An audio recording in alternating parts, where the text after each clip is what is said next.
जय हिंद दोस्तों। स्वागत है आप सबका शार्प स्टेपर कम्युनिटी में। हम डिस्कस कर रहे थे फूड क्रॉप्स के बारे में, और फर्स्ट हमने जो राबी क्रॉप्स डिस्कस कर लिए थे। Now we will be discussing this kharif crops. और देखिए, इससे पहले हम स्टार्ट करें उसके से पहले आपके लिए एक छोटी सी इन्फॉर्मेशन है कि टोटल जो स्टैटिक घटना चक्र हैं उनकी जो सीरीज़ हम अभी डिस्कस कर रहे हैं, सो 3 कंप्लीट सीरीज़ हो चुकी हैं, हिस्ट्री, इकोलॉजी और इकोनॉमिक्स। और 2 रनिंग सीरीज़ हैं, एक जो ज्योग्राफी की अभी हम कर रहे हैं, साथ ही साथ in the afternoon we have started science Ghatna Chakra. तो 5 आपके लिए हो गई हैं। और मॉर्निंग में हम डिस्कस कर रहे हैं already current affairs.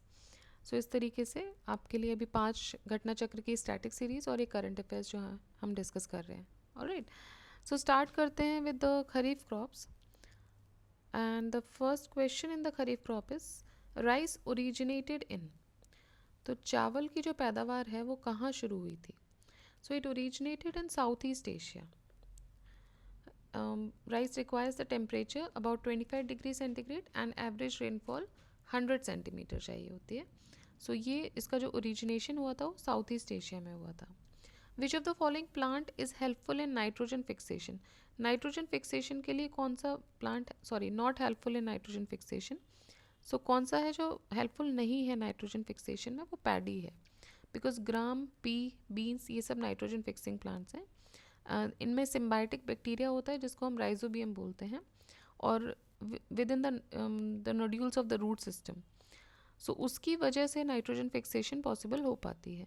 Paddy cultivation की वजह से मीथेन गैस एमिट होती है जो कि ग्लोबल वार्मिंग के लिए रिस्पॉन्सिबल है। विच of the following crop is transplanted?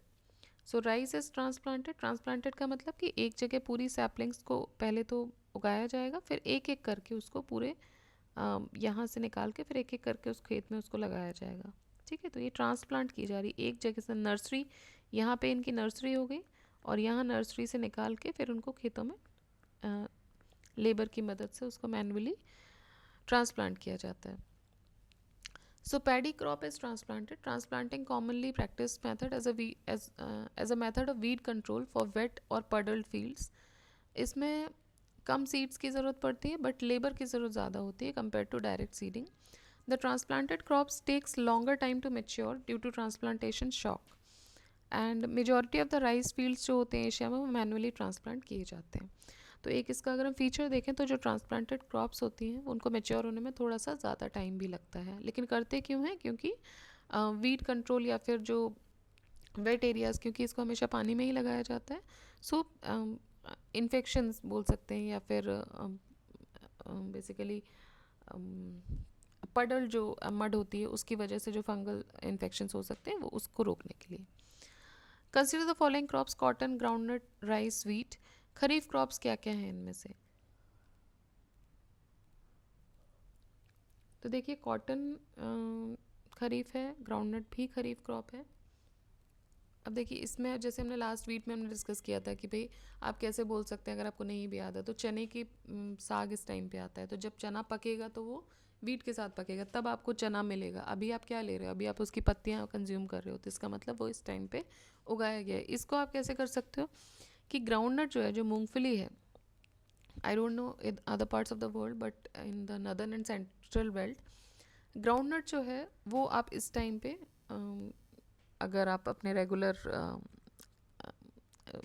Diet में देखें तो ग्राउंडनट आप लेते हैं इस टाइम पे, कंज्यूम करते हैं सर्दियों में। अभी आपके लिए जो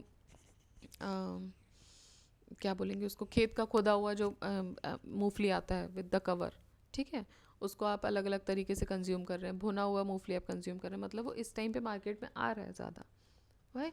तो उसकी अभी अभी उसकी कटाई हुई होगी, अभी उसकी कटिंग हुई होगी, इसीलिए वो आ रहा है। सो वो इस इधर का क्रॉप है। Then cotton and rice. ठीक, तो ये तीनों क्या हो गए? खरीफ क्रॉप्स हो गए।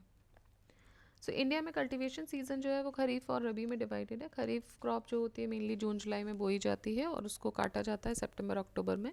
खरीफ की मेन क्रॉप्स अगर हम देखें तो राइस, मिलेट, मतलब मिलेट में बाजरा, ज्वार आ जाएगा, कॉटन, सोयाबीन, शुगर केन, मेज़, ग्राउंडनट, रेड चिलीज, ये सब आ जाएंगी। So from the given options wheat जो है वो रबी क्रॉप है, बाकी सब खरीफ क्रॉप्स हैं। Ideal climatic conditions for the cultivation of rice. क्या क्लाइमेटिक कंडीशन चाहिए, तो भाई 25 डिग्री टेम्परेचर हो और 100 centimetre rainfall. Rice is a kharif crop which requires an average temperature of 25 degrees centigrade and high humidity with annual rainfall of above 100 centimeter. In the areas of less rainfall, it grows with the help of irrigation. Next is, which of the following is a kharif crop? So soya bean is a kharif crop. ठीक है. Lentil, linseed, mustard ये रबी crop है. खरीफ crop में आ जाएंगे rice, jowar, maize, cotton, soybean, groundnut, millet, ragi, bajra, jute etcetera. Rabi crops में wheat, peas, pulses, mustard. Zaid crops में muskmelon, watermelon, cucumber, bitter gourd, sunflower, ये सब आ जाएंगे. Which of the following is not a kharif crop? So इनमें से मस्टर्ड खरीफ क्रॉप नहीं है, mustard is a rabi crop. Which of the following is not a kharif crop? Again, so arhar, toor दाल खरीफ है. चना, चना खरीफ नहीं है, चना रबी क्रॉप्स में आता है. मेज़ खरीफ है और राइस भी खरीफ है. कैश क्रॉप कौन सा नहीं है इनमें से? जूट, ग्राउंडनट, ज्वार, शुगर केन. तो देखिए ज्वार जो मिलेट है वो कैश क्रॉप नहीं है, खरीफ क्रॉप में आ जाएगा. According to economic survey of Indian government, food crops में आ जाएंगे आपके rice, wheat, maize, millets, pulses. और ग्राउंड जो नॉन फूड क्रॉप्स हैं या कैश क्रॉप्स हैं वो डिवाइडेड हैं. Groundnut, rapeseed, mustard. फाइबर में आ जाएंगे आपके कॉटन और जूट. प्लांटेशन क्रॉप्स में tea, coffee, rubber and otherwise sugar cane, tobacco etcetera. Chief food crop of India is, तो चीफ फूड क्रॉप की बात करें तो राइस है. Wheat second most important crop है इंडिया का. What is the which of the following is most important food crop in terms of cropped area? So cropped area के terms में rice जो है वो सबसे इम्पॉर्टेंट फूड क्रॉप है. Economic survey 21-22 के हिसाब से rice occupies the largest cropping area 45.1 million hectares and wheat जो है वो सेकेंड लार्जेस्ट एरिया ऑक्यूपाई करता है 31.6 million hectares during the 2020-21 fourth advance estimates के हिसाब से. Which of the following crops occupies the largest area? So rice occupies the largest area. Largest area under rice cultivation lies in the state of, so it lies in the state of UP. In India, per hectare average production of rice in the year 2013. अब ये पुराना question है, उस time पे जो per hectare production था वो 2416 था. 2021-22 के हिसाब से देखेंगे तो 2713.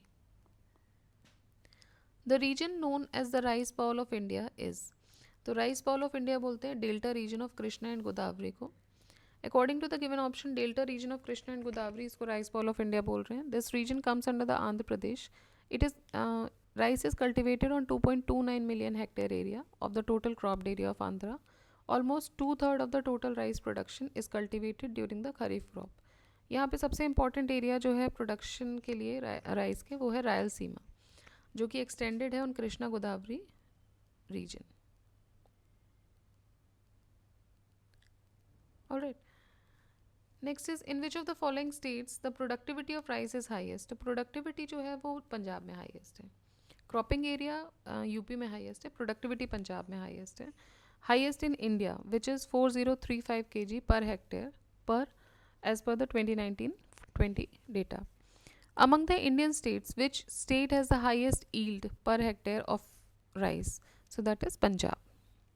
Which of the following is not a variety of rice? Hansa, Jaya, Jwala, Padma. तो ज्वाला is not a variety of rice. हंसा, जया, पद्मा, जमुना, करुणा, कांची, जगन्नाथ, कृष्णा, कावेरी, विजया, पद्मा, अन्नपूर्णा, बाला और रत्ना, ये सब जो हैं जिनके लास्ट में ए आ रहा है ऑलमोस्ट, ठीक है. So the name of female basically ये वैरायटी ऑफ राइस है. Jaya, Padma, Krishna are improved varieties of which of the following cereals? So it is improved variety of rice. Aman rice is grown during, तो देखिए अमन rice जो होता है वो बोया जाता है जून जुलाई के टाइम पे एंड सोइंग टू नवंबर दिसंबर. हार्वेस्टिंग विंटर क्रॉप है. औस या कर ये मई जून में जो है बोया जाता है एंड सितंबर अक्टूबर में इसकी हार्वेस्टिंग होती है। और बोरो और डलवा ये नवंबर दिसंबर में बोया जाता है, मार्च अप्रैल में इसकी हार्वेस्टिंग हो जाती है।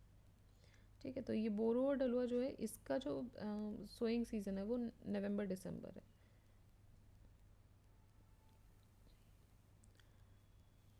पूसा सुगंधा 5 ये एक एरोमेटिक वेराइटी है। अरोमा किस में आएगा इनमें से? अरोमा तो राइस में ही आएगा। So it is an aromatic variety of rice. बर्नी बर्नी दीप भी पैडी का ही एक वेराइटी है। बर्नी दीप, नरेंद्र शंकर, नरेंद्र शुष्का सम्राट, लालमती, ये सब राइस वेराइटीज़ हैं। विच of the following is a hybrid variety of basmati rice? So hybrid variety of basmati rice is Pusa RH10। It is a hybrid variety of basmati rice. Other hybrid varieties की बात करें तो गंगा, सुरुचि, KRH2, Sahyadri 4 etcetera. Proper seed ratio for transplanting of basmati राइसेस। Proper seed ratio क्या होना चाहिए? तो जो basmati rice के लिए जो प्रॉपर सीड रेशो है वो है 15 to 20 kg per hectare. 15 to 20 kg per hectare is the proper seed ratio for transplanting of basmati rice. Consider the following statement. Choose the correct answer to correct code to answer. Punjab is a major exporter of rice. Reason is this state leads in the rice production. So first statement सही है, Punjab is a major exporter of rice. Rice production में ये lead नहीं करता है, although जो yield है उसमें पंजाब जो है वो बेसिकली लीड कर रहा है। So Punjab is one of the major rice producing states in India and exports rice to other countries as well, other states as well. According to Economic Survey 2022, fourth advance estimates के हिसाब से West Bengal leading producer है rice का। All right, so West Bengal is the leading producer of rice, followed by UP at second place, and Punjab is the third largest rice producing state. So assertion A सही है but reason इसका गलत है। Which among the following state is the largest producer of rice in India? So West Bengal. Which of the following organisms can serve as a biofertilizer for rice crop? Biofertilizer के तौर पे blue green algae काम करती है for the rice crop. Azospirillum, phosphobacteria, azolla etcetera, ये सब biofertilizers हैं for the rice crop. So BGA का सिग्निफिकेंस क्यों होगा? क्योंकि जो पैडी होता है जब उसका ट्रांसप्लांटेशन होता है that is done in the water only, उसको पानी में ही किया जाता है, तो वहाँ पर BGA का ज़्यादा इन्फ्लुएंस हो जाता है। असर्शन रीजनिंग की बात करें तो eastern coast of India produces more rice than western coast. Reason ये है कि जो ईस्टर्न कोस्ट है इसमें रेनफॉल ज़्यादा होती है देन द वेस्टर्न कोस्ट। तो देखिए सेकंड जो दिया हुआ है कि eastern coast receives more rainfall, ये इसका रीज़न नहीं है, this reason is false. West coast पे ज़्यादा रेनफॉल होती है than the eastern coast because of the western coastal जो एरिया है वो थोड़ा नैरो है ईस्टर्न कोस्ट से, और एल्टीट्यूड इसका ज़्यादा है, हाई एल्टीट्यूड माउंटेन्स हैं than the eastern coast. Reason for rice production being more in eastern coast is suitable climate. अब राइस प्रोडक्शन ईस्टर्न कोस्ट में होता है, ज़्यादा होता है कंपैरेटिवली वेस्टर्न कोस्ट से, वो इसका रीज़न ये नहीं है कि बारिश वहाँ कम ज़्यादा है, उसका रीज़न ये है कि वहाँ का जो टेम्परेचर है, जो वेदर है, वो सूटेबल है राइस प्रोडक्शन के लिए। Next is in India during the last decade, the total cultivated land for which of the following crops has remained more or less stagnant? So total cultivated land जो stagnant रही वो rice के लिए रहा है। Alright, so it is 45.1.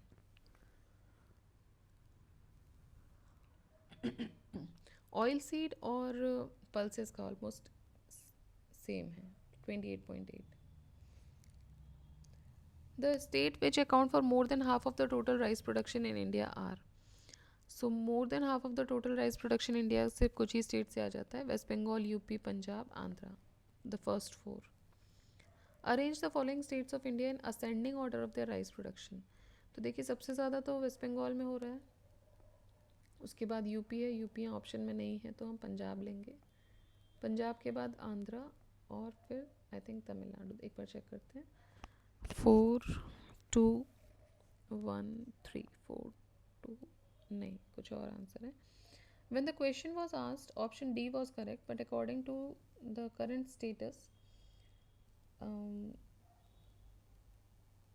Current status के हिसाब से हमारा आंसर सही है, दैट आंसर होना चाहिए था वेस्ट बंगाल, पंजाब, आंध्रा एंड देन तमिलनाडु। ठीक है, So West Bengal, then Punjab, then Andhra and Tamil Nadu. The surplus producer of rice in India is surplus producer of rice. देखिए 2008-9 के हिसाब से Andhra Pradesh highest markup surplus ratio में था अमंग द गिवन स्टेट्स. 14-15 में Punjab is on top on this regard followed by Haryana. So अभी के हिसाब से आंसर पंजाब हो जाएगा, उस समय के हिसाब से Andhra was the answer. In India the rice is cultivated in the areas having over 20 centimetre annual rainfall, 30, 60 या 100. तो 100 centimetre annual rainfall, 25 degree centigrade temperature होना चाहिए. Which of the following state is having highest area under the hybrid rice cultivation? Hybrid rice cultivation में जो highest area जो cover कर रहा है वो है Uttar Pradesh. In India 4 major producers of rice are West Bengal, Punjab, UP, Andhra.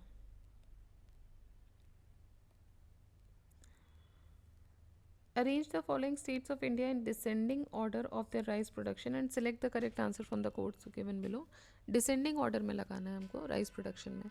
तो सबसे ज़्यादा देखिए किस में है, वेस्ट बंगाल में है, उसके बाद UP, then Punjab and then Andhra. 4, 3, 2, 1. Choose the correct sequence of states of India according to ascending order of the production in the year 2018-19. Okay, so देखिए ये हमने देख ही लिया. वेस्ट बंगाल, उत्तर प्रदेश, पंजाब, आंध्रा, उड़ीसा इसमें से आ जाएगा. Which of the following crops are grown mainly in irrigated areas during zaid. So zaid के टाइम पे जो इरीगेटेड एरियाज में जो क्रॉप्स जो मेनली जो क्रॉप उगाई जाती है वो है मूंग और उड़द. With reference to cultivation of kharif crops in India in the last 5 years,